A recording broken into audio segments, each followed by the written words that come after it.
tu veux connecter tes automatisations n-iten à Google Drive, Google Doc ou encore BigQuery, voici le tutoriel dont tu as besoin. Dans un premier temps, je me rends sur ma Google Cloud Console. On va créer un nouveau projet. Donc là, je vais l'appeler Google Connection. Ce que je vais pouvoir faire dans un premier temps, c'est ajouter déjà les API qui m'intéressent. Je tape Drive en haut. Donc là, j'ai la Google Drive API. Ensuite, je vais dans la partie API et services. Ensuite, ce que je vais vouloir faire, c'est créer mon application dans la Google Cloud Console pour pouvoir donner accès à n-iten à ma connexion avec mon compte Google.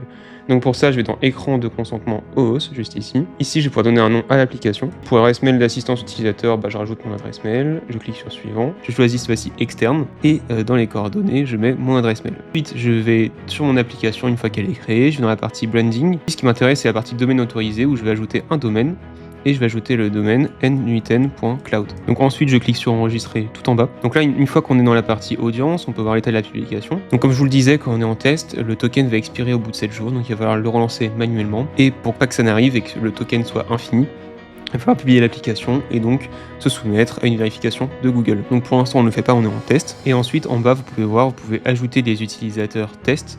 Et tant qu'on est en période de test sur notre application Google Cloud, mais en fait, il n'y a que ces utilisateurs-là qui auront accès à l'application. Ensuite, on se rend dans la partie client, et c'est ici où on va pouvoir créer un client OAuth. Donc là, on choisit le type d'application, qui est application web. On peut l'appeler donc n-iten. Et ici, dans l'URL de redirection autorisée, on va indiquer l'URL de redirection qui est présent dans les credentials. Donc là, je crée un nouveau credential sur n-iten, et j'ai cette URL de redirection qui est indiquée. Donc je le copie, et je le colle juste ici. Je peux créer mon ID.